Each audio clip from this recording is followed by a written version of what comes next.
નમસ્તે વિદ્યાર્થી મિત્રો. ધોરણ 10 વિષય સામાજિક વિજ્ઞાન પ્રકરણ 9 વન અને વન્ય જીવ સંસાધન, જેમાં આજે આપણે ભાગ 5 જોઈશું. પણ ભાગ 4માં જે વન્યજીવોના સંરક્ષણ માટેની જુદી જુદી પરિયોજનાઓ વિશે શીખ્યા એના વિશે આપણે ફરી એકવાર જોઈ લઈએ કે સમગ્ર ભારતમાંથી નહીં પરંતુ સમગ્ર વિશ્વમાં આજે વન્યજીવોના અસ્તિત્વ માથે જોખમ ઊભું થયેલું છે. એટલે વન્યજીવોની વિવિધ પ્રજાતિ છે એ નષ્ટ થઈ રહી છે, લુપ્ત થઈ રહી છે.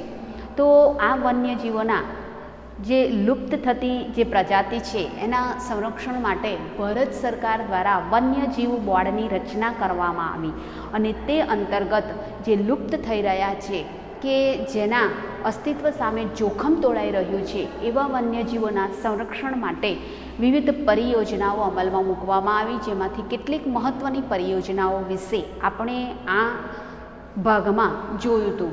એમાં પહેલી હતી કે વાઘ પરિયોજના, કે 20મી સદીની શરૂઆતમાં વાઘ એ સમગ્ર ભારતમાં જોવા મળતા હતા, પર એ સમયે કે લગભગ સમગ્ર ભારતમાં થઈ અને 40,000 કરતાં પણ વધુ વાઘોની સંખ્યા નોંધાઈ હતી. પરંતુ જંગલોનો મોટા પાયે થઈ રહેલો વિનાશ અને એની સાથે કે વાઘનો કરવામાં આવી રહેલો શિકાર, એને લીધે આ રાષ્ટ્રીય પ્રાણી વાઘ એના અસ્તિત્વ સામે જોખમ ઊભું થયું અને એની સંખ્યામાં ધીમે ધીમે ઘટાડો થતો ગયો. એના સંરક્ષણને ધ્યાનમાં રાખી અને ભારત સરકારે 1971માં વાઘ પરિયોજના અમલમાં મૂકી અને આજે હાલમાં ભારતમાં વાઘના સંરક્ષણ માટેના 44 જેટલા ક્ષેત્રો એ કાર્યરત છે, જે અંતર્ગત કે વાઘના કુદરતી આવાસોને સુરક્ષિત રાખવા અને એની સાથે સાથે પર્યાવરણનું પણ સંતુલન જાળવવું કે પર્યાવરણને પણ સુરક્ષિત રાખવું એ માટે રાષ્ટ્રીય સ્તરે ખૂબ મોટા પાયા ઉપર પગલાં ભરવામાં આવી રહ્યા છે. એના પછી છે હાથી પરિયોજના, કે હાથીઓના સંરક્ષણ માટે ભારત સરકાર દ્વારા હાથી પરિયોજના અમલમાં મૂકવામાં આવી છે. હાથીઓને તેમના કુદરતી રહેઠાણ કે સંરક્ષણ આપવા માટે તેમજ તેમના સ્થળાંતર માર્ગોને, એટલે કે એ જે માર્ગો પરથી પસાર થઈ રહ્યા છે એને સુરક્ષિત રાખવા માટે ભારત સરકાર દ્વારા 1992માં હાથી પરિયોજના અમલમાં મૂકવામાં આવી છે. ખાસ કરીને હાથી એ દક્ષિણ ભારતના દ્વીપકલ્પીય ઉચ્ચ પ્રદેશમાં અને એમાંય ખાસ કરી અને કેરળ અને કર્ણાટકના જંગલોમાં હાથીની સંખ્યા વિશેષ જોવા મળે છે. આ હાથીના અસ્તિત્વ સામે જોખમ તોળાઈ રહ્યું હતું, એને ધ્યાનમાં રાખી અને ભારત સરકારે હાથી પરિયોજના અમલમાં મૂકી, જે અંતર્ગત આજે ભારતમાં 26 જેટલા ક્ષેત્રો એ કાર્યરત છે અને જેમાંથી કે જંગલોમાં હાથીઓની આ જે પરિયોજના અમલમાં મૂકવામાં આવી, જેને લીધે હાથીઓની સંખ્યા જંગલોમાં ધીમે ધીમે વધી રહી છે. એના પછી ત્રીજી છે ગેંડા પરિયોજના, કે ગેંડો એ ભારતમાં અસમના બ્રહ્મપુત્રા નદીના દલદલિયા વિસ્તારોમાં અને એની સાથે પશ્ચિમ બંગાળના સુંદરવનના જંગલોમાં આ એક શીંગી ભારતીય ગેંડા જોવા મળે છે અને ખાસ કરીને એના સંરક્ષણ માટે ભારત સરકારે આ ગેંડા પરિયોજના અમલમાં મૂકી છે. ભારતીય રાઇનો વિઝન અંતર્ગત ભારતમાં એક સમયે, એટલે કે 2020ની સમય સુધીમાં તો આ ગેંડાની સંખ્યા 3,000 સુધી લઈ જવાનો લક્ષ્યાંક સિદ્ધ કરવાનો છે. એટલે ભારત સરકાર દ્વારા આ ગેંડા પરિયોજના અમલમાં મૂકવામાં આવી, જેને લીધે આજે ગેંડાના અસ્તિત્વ સામે જે જોખમ તોળાઈ રહ્યું હતું એમાં થોડી રાહત મળી રહી છે. મોટા પાયા ઉપર એના શિંગડામાંથી, એક શીંગી ભારતીય ગેંડાના શિંગડામાંથી કે દવા બનતી હોવાથી એનો મોટા પાયે શિકાર થઈ રહ્યો હતો, જેને ધ્યાનમાં લઈ અને ભારત સરકારે ગેંડા પરિયોજના એના સંરક્ષણ માટે અમલમાં મૂકી હતી. એના પછી છે ઘડિયાળ પરિયોજના, કે મીઠા પાણીમાં જોવા મળતી મગરની એક પ્રજાતિ કે જેને ઘડિયાળ તરીકે ઓળખવામાં આવતું હતું. હવે 1970ના દશકામાં આ જે મીઠા પાણીની પ્રજાતિ છે મગરોની એ લુપ્ત થવાને આરે હતી. તો મગરોની આ પ્રકારની પ્રજાતિને બચાવવાના હેતુથી ભારત સરકારે ઘડિયાળ પરિયોજના અમલમાં મૂકી. એના પછી ગીધ પરિયોજના, કે ગીધ એ કુદરતનું સફાઈ કામદાર પક્ષી છે. તે મૃત જે ઢોર છે એનું માંસ ખાય છે અને ભારતમાં ગીધોની કુલ 9 જેટલી પ્રજાતિ જોવા મળે છે. અને ભારત સરકારે ગીધોની સંખ્યામાં થઈ રહેલા ઘટાડાને ધ્યાનમાં રાખી અને સરકાર દ્વારા 2004થી ગીધ પરિયોજના શરૂ કરવામાં આવી છે. એના પછી છે હિમદીપડા પરિયોજના, કે હિમાલયના લગભગ 3000 મીટરથી વધુ ઊંચાઈવાળા વિસ્તારોના હિમાચ્છાદિત એટલે કે બરફથી છવાયેલા ક્ષેત્રોમાં આ હિમદીપડાની પ્રજાતિ જોવા મળે છે. અને ત્યાં વસતા સ્થાનિક લોકોમાં હિમદીપડા વિશે જાણકારી વધે અને એના સંરક્ષણ માટે તેઓ પણ સહભાગી બને તે માટે ભારત સરકારે ઈસવીસન 2000માં હિમદીપડા પરિયોજના અમલમાં મૂકી. આ સિવાય કે જેટલી પરિયોજનાઓ છે એ સિવાય કશ્મીરી હંગુલ પરિયોજના, કે હરણની એક પ્રજાતિ છે હંગુલ, એના સંરક્ષણ સામે પણ જોખમ તોળાઈ રહ્યું હતું. તો તેના સંરક્ષણ માટે ભારત સરકારે કશ્મીરી હંગુલ પરિયોજના અમલમાં મૂકી. એના પછી લાલ પાંડા પરિયોજના, એ ભારતના પૂર્વના હિમાચ્છાદિત જંગલોમાં આ લાલ પાંડા નામનું પ્રાણી જોવા મળતું હતું. એનો જે ખોરાક છે એ જે વાંસની કુડી કૂંપણો છે, પાન છે, એના પછી નાના નાના પક્ષીઓ, નાના નાના જંતુઓ, એ એનો ખોરાક હતો. દિવસે આ પ્રાણી એ ખૂબ ઓછું સક્રિય હોય છે અને ભારતની સાથે સાથે આપણા પાડોશી દેશ નેપાળ, ભૂતાન, મ્યાનમાર વગેરેમાં પણ આ લાલ પાંડાની પ્રજાતિ જોવા મળે છે. એના પછી છે મણિપુર થામિલ પરિયોજના, એ પણ હરણની એક પ્રજાતિ છે. અને ગંગેઈ ડોલ્ફિન પરિયોજના, કે ગંગા યમુના નદીનો કેટલોક વિસ્તાર અને બ્રહ્મપુત્રા નદીમાં આ મીઠા પાણીમાં જોવા મળતી માછલીની એક પ્રજાતિ છે. હવે માછલીની આ પ્રજાતિના અસ્તિત્વ સામે આજે જોખમ તોડાઈ રહ્યું છે, કે જે નદીઓના પાણી આજે દિન પ્રતિદિન દૂષિત થઈ રહ્યું છે એને લીધે, પછી ધોવાણને કારણે નદીઓમાં કાંપ પુરાવાને લીધે નદીઓનું જે તળ છે એ ઊંચું આવતું જાય છે એને લીધે, એની સાથે સાથે કે જે ઔદ્યોગિક કચરાનો નિકાલ છે એ નદીઓમાં કરવામાં આવે છે, આ વિવિધ પ્રદૂષણની અસરને લીધે આજે ગંગેઈ ડોલ્ફિનના અસ્તિત્વ સામે જોખમ ઊભું થયું છે. હવે આ માછલી છે એ વારંવાર શ્વાસ લેવા માટે પાણીની સપાટી પર શું એવો અવાજ કરતી આવે છે, જેને લીધે ત્યાંના સ્થાનિક લોકો તેને સુઈ અથવા સુઈસના નામે પણ ઓળખે છે. પરંતુ એક સમયે ખૂબ મોટી માત્રામાં જોવા મળતી ગંગા બ્રહ્મપુત્રા નદીઓના વિસ્તારમાં જોવા મળતી અને એની સાથે સાથે ચંબલ નદીના ખીણ ક્ષેત્રોમાં પણ આ માછલી જોવા મળતી હતી, પણ અત્યારે એના અસ્તિત્વ સામે આજે ખૂબ મોટું જોખમ તોળાઈ રહ્યું છે. હવે આપણે આ વિવિધ પરિયોજનાઓ જોઈ. એના પછી વન્ય જીવ સંરક્ષણ બોર્ડની રચના કરવામાં આવી. એ અંતર્ગત કે લુપ્ત થઈ રહેલા અથવા લુપ્ત થવાના આરે જે વન્યજીવો છે એમના સંરક્ષણ માટે ભારત સરકાર દ્વારા વિવિધ સ્થળોએ અભયારણ્ય, રાષ્ટ્રીય ઉદ્યાન અને જૈવ આરક્ષિત ક્ષેત્રોની જે રચના કરવામાં આવી છે એના વિશે આપણે માહિતી મેળવીએ. કે વન્યજીવોના સંરક્ષણ હેતુસર અભયારણ્ય, રાષ્ટ્રીય ઉદ્યાન અને જૈવ આરક્ષિત ક્ષેત્રોની સ્થાપના કરવામાં આવી છે. હવે આ ત્રણેય શબ્દો એકબીજાના પર્યાય શબ્દો છે, એટલે કે એકબીજાની મળતા, કે ત્રણેય જે યોજનાઓ છે એ શાના માટે, ત્રણેય જે ક્ષેત્રોની રચના કરવામાં આવી છે શેને માટે કરવામાં આવી છે, તો વન્યજીવોના સંરક્ષણ માટે. પરંતુ આ ત્રણેય ક્ષેત્રોમાં તફાવત જોવા મળે છે, તો એના વિશે આપણે સમજીશું. તો અભયારણ્ય એટલે શું? તો જેમના માથે વિનાશનું જોખમ હોય એવા વન્યજીવોના સંરક્ષણ અને સંવર્ધન માટે સંરક્ષિત કરવામાં આવેલો જંગલ વિસ્તાર. જેમના માથે વિનાશનું જોખમ હોય તેવા વન્યજીવોના સંરક્ષણ અને સંવર્ધન માટે સુરક્ષિત કરવામાં આવેલો જંગલ વિસ્તાર, કે જેને અભયારણ્ય કહેવામાં આવે છે. અભયારણ્યમાં ચોક્કસ મર્યાદામાં માનવીય પ્રવૃત્તિને અનુમતિ આપવામાં આવતી હોય છે. હવે સત્તાધિકારી પાસેથી, એટલે કે ત્યાંના જે સત્તાધિકારી હોય છે એમની પાસેથી અનુમતિ મેળવ્યા બાદ પાલતુ પશુઓના ચરાણ માટેની છૂટ મેળવવામાં આવે છે. હવે વન્યજીવ અભયારણ્યની સ્થાપના કોઈ એક વિશેષ પ્રજાતિને ધ્યાનમાં રાખીને જ કરવામાં આવતી હોય છે. અભયારણ્ય એ રાજ્ય સરકાર દ્વારા જરૂરી પ્રક્રિયા દ્વારા કરી શકાય છે. અને ભારતમાં જાણીતા અભયારણ્યોમાં પેરિયાર, ચંદ્રપ્રભા, સારિસ્કા અને એતુર નાગરમ વગેરે જેવા જાણીતા અભયારણ્યો આવેલા છે. તો જે વન્યજીવોને માથે જોખમ હોય તેવા વન્યજીવોના સંરક્ષણ અને સંવર્ધન માટે સુરક્ષિત કરવામાં આવેલા જંગલ વિસ્તારને અભયારણ્ય કહેવામાં આવે છે. આ અભયારણ્યમાં ચોક્કસ મર્યાદામાં માનવીય પ્રવૃત્તિઓને અનુમતિ આપવામાં આવે છે. સત્તાધિકારી પાસેથી મંજૂરી મેળવ્યા બાદ પાલતુ પશુઓના ચરાણની છૂટ આપવામાં આવે છે.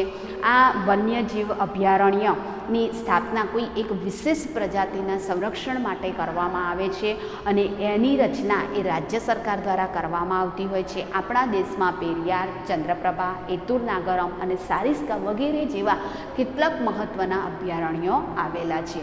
જેમાં આપણા જે ભારતમાં અભયારણ્યની સંખ્યા 531 અને ગુજરાતમાં અભયારણ્યની સંખ્યા 23 જેટલી છે. એના પછી બીજું છે રાષ્ટ્રીય ઉદ્યાન, કે જેમાં કુદરતી વનસ્પતિ, વન્યજીવો, કુદરતી સૌંદર્યના સ્થળો અને મહત્ત્વના રાષ્ટ્રીય સ્થળોની સુરક્ષા માટે સુરક્ષિત કરવામાં આવેલો જે જંગલ વિસ્તાર છે જેને રાષ્ટ્રીય ઉદ્યાન તરીકે ઓળખવામાં આવે છે. ફરી એકવાર એના પર નજર કરીએ કે કુદરતી વનસ્પતિ, એની સાથે સાથે વિવિધ વન્યજીવો, પછી કુદરતી સૌંદર્યના સ્થળો જંગલ વિસ્તારમાં આવેલા હોય છે તેવા, એની સાથે સાથે મહત્ત્વના રાષ્ટ્રીય સ્થળોની સુરક્ષા માટે સુરક્ષિત કરવામાં આવેલો જંગલ વિસ્તાર કે જેને રાષ્ટ્રીય ઉદ્યાન તરીકે ઓળખવામાં આવે છે. આ રાષ્ટ્રીય ઉદ્યાન છે એ અભયારણ્યની તુલનામાં થોડો વધારે સંરક્ષિત ગણવામાં આવે છે. તેમાં એકથી વધારે પારિસ્થિતિક તંત્રનો સમાવેશ થાય છે. એટલે કે જુઓ, અહીંયા કુદરતી વનસ્પતિ, એની સાથે સાથે વિવિધ વન્યજીવો, એની સાથે કુદરતી સૌંદર્યના સ્થળો અને રાષ્ટ્રીય મહત્ત્વ ધરાવતા સ્થળો, એટલે કે એકથી વધુ વસ્તુની ત્યાં સુરક્ષા જાળવવામાં આવે છે. એટલે એકથી વધુ પારિસ્થિતિક તંત્રનો અહીંયા સમાવેશ કરવામાં આવેલો છે. આ રાષ્ટ્રીય ઉદ્યાન વિસ્તારમાં પાલતુ પશુઓના ચરાણ ઉપર સંપૂર્ણ પ્રતિબંધ હોય છે અને એની સાથે સાથે સહેલાણીઓના હરવા ફરવા ઉપર પણ સંપૂર્ણ પ્રતિબંધ મૂકવામાં આવે છે. અભયારણ્યની જેમ આ રાષ્ટ્રીય ઉદ્યાનમાં કોઈ વિશેષ પ્રજાતિ ઉપર ધ્યાન કેન્દ્રિત કરવામાં આવતું નથી. એટલે કે કોઈ ચોક્કસ પ્રજાતિના સંરક્ષણ માટે આની સ્થાપના કરવામાં આવતી નથી. આ રાષ્ટ્રીય ઉદ્યાન વિસ્તારની અંદર જેટલા પણ વન્યજીવો આવે છે તે તમામનું સંરક્ષણ કરવામાં આવતું હોય છે. હવે આ રાષ્ટ્રીય ઉદ્યાનની સ્થાપના એ રાજ્ય સરકાર અને કેન્દ્ર સરકારના સહયોગથી કરવામાં આવેલી છે. કાંજીરંગા, કોરબોટ, વેળાવદર દરિયાઈ રાષ્ટ્રીય ઉદ્યાન અને ગીર, પછી દચીગામ વગેરે જાણીતા રાષ્ટ્રીય ઉદ્યાનો છે. તો ફરી એકવાર જોઈ લઈએ કે કુદરતી વનસ્પતિ, વન્યજીવો, કુદરતી સૌંદર્યના સ્થળો અને મહત્ત્વના રાષ્ટ્રીય સ્થળોની સુરક્ષા માટે સુરક્ષિત કરવામાં આવેલો જંગલ વિસ્તાર કે જેને રાષ્ટ્રીય ઉદ્યાન તરીકે ઓળખવામાં આવે છે. આ રાષ્ટ્રીય ઉદ્યાનમાં એકથી વધુ પારિસ્થિતિક તંત્રનો સમાવેશ થયેલો છે. રાષ્ટ્રીય ઉદ્યાન એ અભયારણ્યની તુલનામાં વધુ સુરક્ષિત છે. અહીંયા રાષ્ટ્રીય ઉદ્યાન વિસ્તારમાં પાલતુ પશુઓના ચરાણ ઉપર સંપૂર્ણ પ્રતિબંધ હોય છે. એની સાથે સાથે સહેલાણીઓના હરવા ફરવા ઉપર પણ સંપૂર્ણ પ્રતિબંધ જોવા મળે છે. અભયારણ્યની જેમ રાષ્ટ્રીય ઉદ્યાનમાં કોઈ એક વિશેષ પ્રજાતિ ઉપર ધ્યાન કેન્દ્રિત કરવામાં આવતું નથી અને રાષ્ટ્રીય ઉદ્યાનની સ્થાપના એ કેન્દ્ર સરકાર અને રાજ્ય સરકારના સહયોગથી થતી હોય છે. કાંજીરંગા, કોરબોટ, વેરાવળદર દરિયાઈ રાષ્ટ્રીય ઉદ્યાન, એની સાથે સાથે ગીર, દચીગામ, એની સાથે બીજા ઘણા અનેક જાણીતા રાષ્ટ્રીય ઉદ્યાનો આપણા દેશમાં આવેલા છે અને ભારતમાં રાષ્ટ્રીય ઉદ્યાનોની સંખ્યા 103 અને ગુજરાતમાં રાષ્ટ્રીય ઉદ્યાનોની સંખ્યા 4 છે. એના પછીનું છે કે જૈવ આરક્ષિત ક્ષેત્ર. અભયારણ્ય પછી રાષ્ટ્રીય ઉદ્યાન અને એના પછી આપણે જોઈએ જૈવ આરક્ષિત ક્ષેત્ર, કે તેની રચના એટલે કે જૈવ આરક્ષિત ક્ષેત્રની રચના એ આંતરરાષ્ટ્રીય માપદંડોને આધારે કરવામાં આવતી હોય છે. હવે જે તે ક્ષેત્રની પ્રાકૃતિક અને સાંસ્કૃતિક વિવિધતાનું સંરક્ષણ કરવામાં આવતું હોય છે. એટલે કે આ ક્ષેત્રમાં જે બધી વનસ્પતિ આવેલી છે એ વનસ્પતિ જીવજંતુ, જમીન, એની સાથે સાથે એ વિસ્તારની અંદર વસતો માનવ સમુદાય અને એમની જીવનશૈલી તેમજ આપણા રાષ્ટ્રીય મહત્ત્વ ધરાવતા કેટલાક જે પ્રાચીન સ્મારકો કે એ આવતું હોય, આ બધાનું સંરક્ષણ કરવામાં આવતું હોય છે. એટલે કે પ્રાકૃતિક અને સાંસ્કૃતિક વિવિધતાનું અહીંયા સંરક્ષણ કરવામાં આવે છે. આ જૈવ આરક્ષિત ક્ષેત્રોમાં કે તમામ પ્રકારની વનસ્પતિ, વિવિધ પ્રકારના વન્ય જીવજંતુઓ, પ્રાણીઓ, પશુ પક્ષી બધાનો જ સમાવેશ થઈ જાય.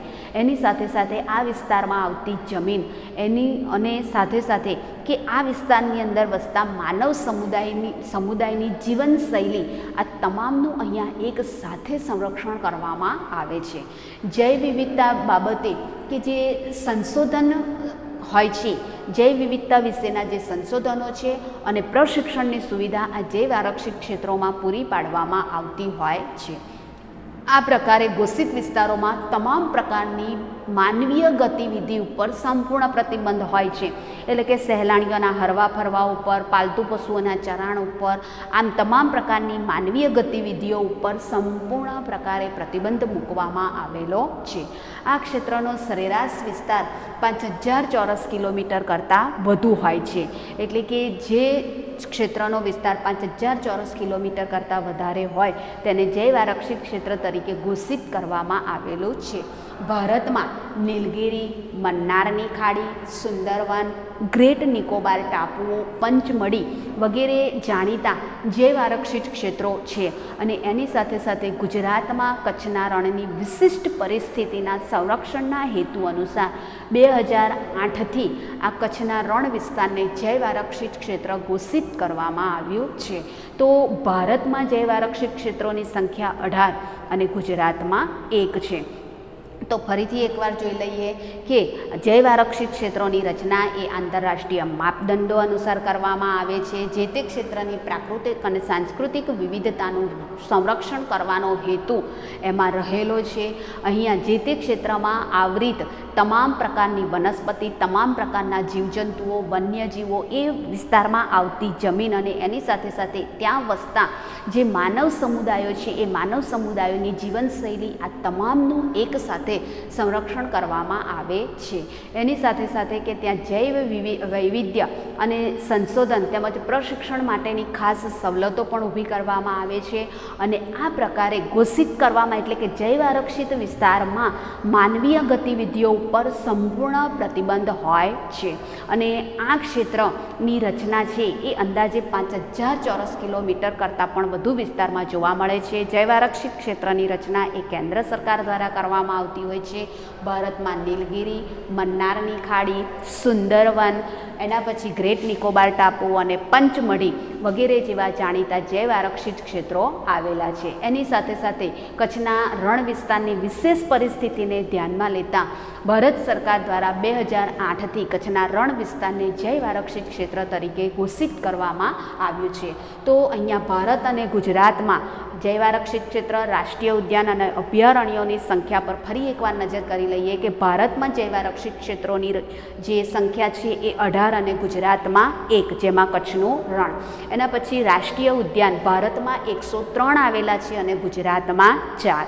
એના પછી અભયારણ્ય કે ભારતમાં 531 અભયારણ્ય છે અને ગુજરાતમાં 23 અભયારણ્ય છે. તો વિકાસની પ્રક્રિયા એ અનિવાર્ય છે. અહીંયા આ પ્રકરણમાં આપણે વન અને વન્યજીવ સંસાધન વિશે અભ્યાસ કર્યો કે વિકાસ એ ખૂબ જ અનિવાર્ય છે. માનવીય જે પ્રવૃત્તિઓ થઈ રહી છે એને લીધે આપણે જાણીએ છીએ કે જંગલોને પણ નુકસાન થઈ રહ્યું છે અને વન્યજીવોને પણ નુકસાન થઈ રહ્યું છે. એટલે કે વિકાસની પ્રક્રિયા અનિવાર્ય છે, પણ સાથે સાથે સમગ્ર જીવસૃષ્ટિ પર પડનારા જે દુષ્પ્રભાવો છે, એટલે કે એની વિપરીત અસરો છે, એનું પણ આપણે આયોજન દરમિયાન ખ્યાલ રાખવું એ અત્યંત જરૂરી છે. કોઈ એક પ્રજાતિ જ્યારે સંપૂર્ણ નષ્ટ થઈ જશે અથવા તો સંકટમાં હશે ત્યારે આહાર શૃંખલામાં પડતી ખલેલને પરિણામે એના દૂરવર્તી પરિણામો આપણે ભોગવવા પડતા હોય છે. સમગ્ર આહાર શૃંખલામાં દરેક જીવો એકબીજાની સાથે સંકળાયેલા હોય છે. દરેક જીવોની ચોક્કસ પ્રકારની ભૂમિકા હોય છે. જો કોઈ જીવ નષ્ટ થઈ જાય તો આખા જ માળખામાં એટલે કે આખી જ આહાર શૃંખલામાં ખૂબ જ મોટી માત્રામાં કે ભારે પડતું એમાં વિશેષ એવો બદલાવ અનુભવાય છે. અને આ આહાર શૃંખલાને લીધે એકાદ સજીવ દૂર થતાં લાંબે ગાળે તેના પરિણામો આપણે ભોગવવા પડતા હોય છે. મનુષ્ય સુધી આ અસર ખૂબ મોડી પહોંચે છે અને તેથી જ આજે આપણે વધારે સજાગ થયા નથી. તે જેને લીધે પર્યાવરણીય સંકટોનો આજે આપણે સામનો કરી રહ્યા છીએ અને તે દાયકાઓ પૂર્વે એટલે કે ખૂબ લાંબા સમય પહેલાં આપણે સેવેલી બેકાળજી એ આપણા માટે જ કારણભૂત બની છે. એટલે આવતીકાલને ઉજ્જવળ બનાવવા માટે આયોજનબદ્ધ રીતે વિકાસ કરીશું તો આપણે આવા પરિણામો ભોગવવા નહીં પડે. એટલે કે પર્યાવરણ સાથે મૈત્રીપૂર્ણ વ્યવહાર કરવો જોઈએ. તો વિદ્યાર્થી મિત્રો, અહીંયા આપણું આ પ્રકરણ પૂર્ણ થાય છે અને તમામ પ્રકારના સ્વાધ્યાયના પ્રશ્નોની ચર્ચા આપણે ચાલુ પાઠ દરમિયાન કરી લીધી છે. તો સ્વાધ્યાય એકવાર ધ્યાનથી જોઈ લેશો.